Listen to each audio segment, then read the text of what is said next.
मग प्रेसची दादा बोलले मी काय सगळं सांगायला लागेल का प्रेसला मी काय केलं. मग तुम्ही काय घाबरताय का निलेश गायकवाडांना? घाबरताय का? तुम्हाला लोकप्रतिनिधी तुम्हाला बोललंच पाहिजे. आणि मग आतून काम करायचं काय? ओपन करा की एकदा होते लोकांना मध्ये ओपन होऊन. एक मंत्री मोबाईलवरनं बोलतो आणि त्या मोबाईलवर समोर आमच्याकडे कार्यकर्ता करतो तसं की मी काय काम करून दाखवतो किंवा नाही काय चंपोगिरी काय काय तुमची चंपोगिरी काय म्हणतात त्याला चमकोगिरी. मी चंपोगिरीच म्हणतो चमकोगिरी. तर त्या चमकोगिरीमध्ये त्यांनी तो जो मोबाईल आहे ना ते दाखवायची मंत्र्याची गरज आहे का? मी ते त्या गौतमी पाटीलला उचला ही काय पद्धत आहे? मंत्र्याचं काम आहे. हा अहवाल कधी आलाय ह्याच्यावर आम्ही बोललो नव्हतं समीर पाटील मी कोण आहे. हा काय आज गणपतीतला अहवाल आहे. गेल्या काही दिवसांपासून निलेश गायकवाड याच्यावरून माजी आमदार रवींद्र धंगेकर हे चंद्रकांत पाटील यांच्यावर आरोप करत आहे. त्यातच एक नाव समोर आलं ते म्हणजे समीर पाटील.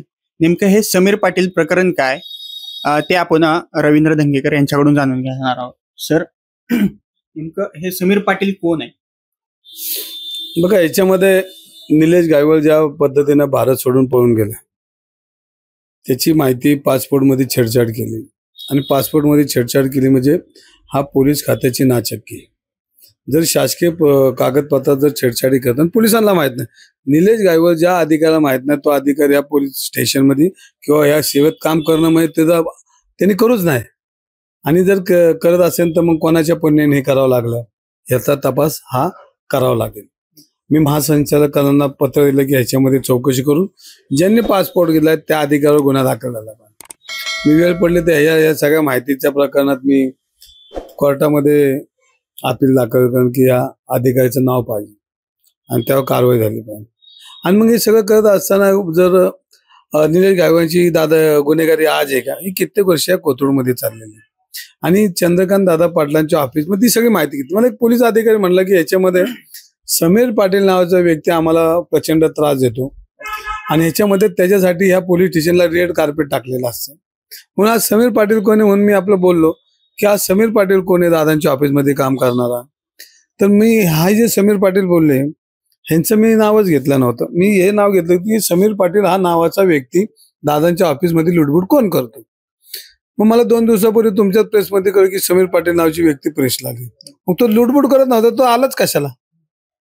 आणि मग मी लुटबुट करत नाही मी 100 कोटीचा मालक आहे मी आबरू नुकसान भरपाई दावा करेल आणि धंगेकरांना कमी मतं पडली म्हणून त्यांना राग. आता माझ्या मतदानाचा समीर पाटीलचा कुठं संबंध येतो का?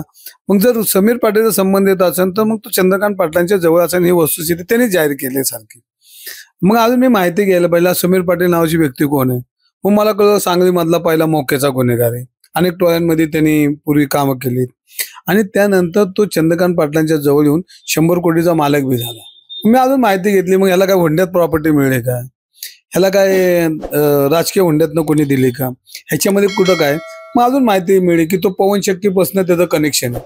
मग गायकवाडांबरोबर त्याचे आर्थिक व्यवहार आहेत. अनेक गुन्हेगारी क्षेत्रामध्ये काम करतो. कोथरूडमध्ये अनेक बेकारची बांधकामावर त्यांनी ताबे टाकलेत.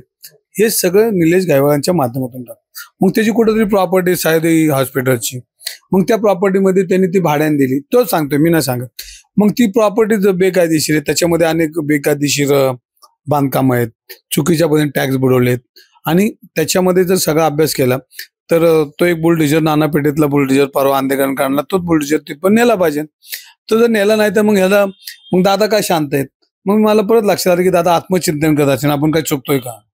आपण का बोलत नाही? मग प्रेसची दादा बोलले मी काय सगळं सांगायला लागेल का प्रेसला मी काय केलं. मग तुम्ही काय घाबरताय का निलेश गायकवाडांना? घाबरताय का? तुम्हाला लोकप्रतिनिधी तुम्हाला बोललंच पाहिजे. आणि मग आतून काम करायचं काय? ओपन करा की एकदा होते लोकांना मध्ये ओपन हो ना.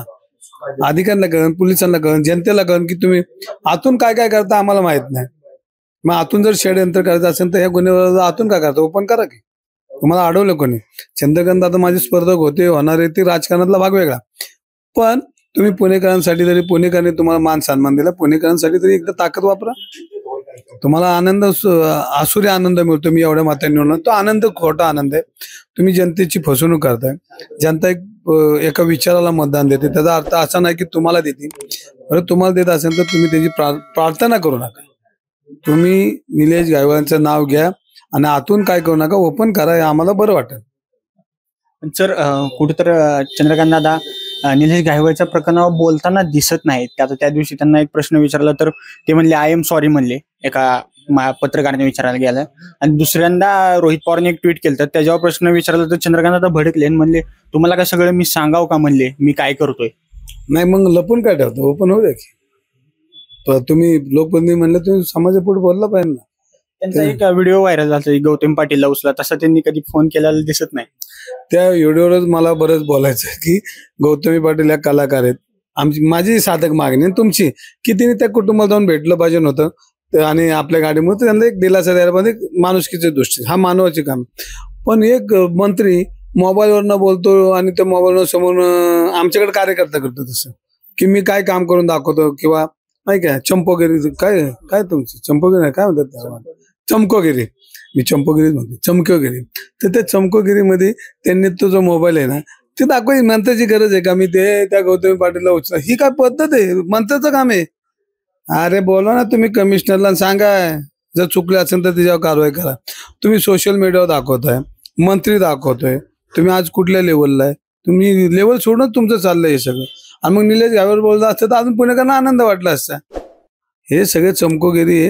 ही चमकोगिरी त्यांनी थांबावी. जे काय आहे ते निलेश घायवळ बोललं पाहिजे, ऍक्शन झालेली दिसली पाहिजे. तो जो नानापेठमध्ये जो आंदेगानला जो कायदा वापरला तो तिथं वापरून तो बुलडोजर त्यांनी तिथपर्यंत पोहोचवला पाहिजे.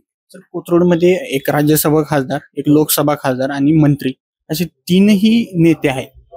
तरीही कोथरूडमध्ये कुठेतरी गुंडगिरी वाढते असं तुम्हाला वाटतं का? आणि तिथल्या गुंडगिरीवर कुणाचा अंकुश नाही, तिथले गुन्हेगारी पण प्रचंड वाढले. बघा सगळे तेरी बी चूप मेरी बी चूप, त्यामुळे हे चाललंय सगळं तेरी चूप मेरी बी चूप.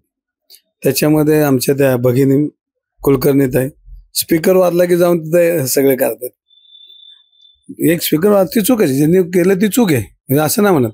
मग स्पीकर जाऊन तुम्ही माईक हातात घेणार, मग आमची ती मी समाजासाठी सगळं ती वस्तू ती खरी खोटा हा विषय.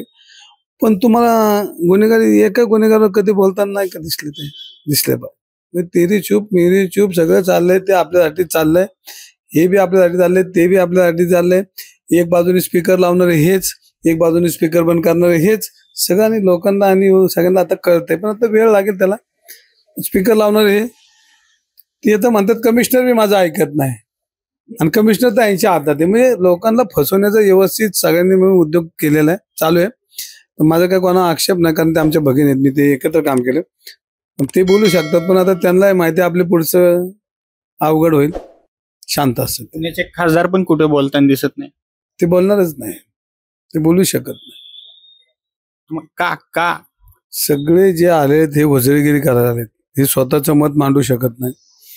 परवा वसंत मोरे बोलले त्यांच्याबद्दल चांगलं की ते काय कोटी रुपये खर्च केले. आज पुणेकरांमध्ये परिस्थिती गंभीर आहे आणि एवढे कोट्यवधी रुपये त्यांनी आणले कुठनं. वसंत मोरे व्यवस्थित बोलले. जरी वसंत मोरे माझ्या विरोधक असेल तर त्यांनी पुणेकरांसाठी चांगली बाजू मांडली. तुम्ही एक ट्विट केले की समीर पाटील उर्फ मिनी चंद्रकांत दादा, आणि तुम्ही फोटो सुद्धा टाकलाय. नेमकं त्याचं कनेक्शन काय? आणि निलेश घायवळचा सुद्धा तुम्ही फोटो टाकलाय त्यात. आता हा अहवाल कधी आलाय ह्याच्यावर आम्ही बोललो नव्हतं समीर पाटील मी कोण आहे. हा काय आज गणपतीतला अहवाल आहे. आता इथं काय माहितीये का, एक तर आपल्या गुरुचा फोटो असतो असं काय, एक तर आपल्या बापाचा असतो, कोणाचा तरी असतो ना. आता मग ह्याचा काय अर्थ काढायचा आता मला कळत. एक गुरु असेल किंवा जवळचा असेल किंवा आपला आदरणीय असेल, एक तर आपल्या बापाचा असतो. मग बाप आहे का गुरु आहे का ह्या सगळ्यामध्ये त्याला काय आहे ते मला आता ह्या फोटोतनं कळत नाही. आणि जर असा फोटो असेल दादांनी बघितलेला नसेल ना अहवाल, तर आज बघून ह्याच्यावर त्यांनी बोला आत्मचिंतन थांबावं आणि निर्णय घ्यावा. तर हे होते रवींद्र धंगेकर. आणि दादांनी आता त्यांनी एक पोस्टर दाखवलं, त्यांनी सांगितलं की दादांनी हा फोटो बघून कुठेतरी आत्मचिंतन करण्याची गरज आहे. अक्षय साबळे, आपलं महानगर, पुणे.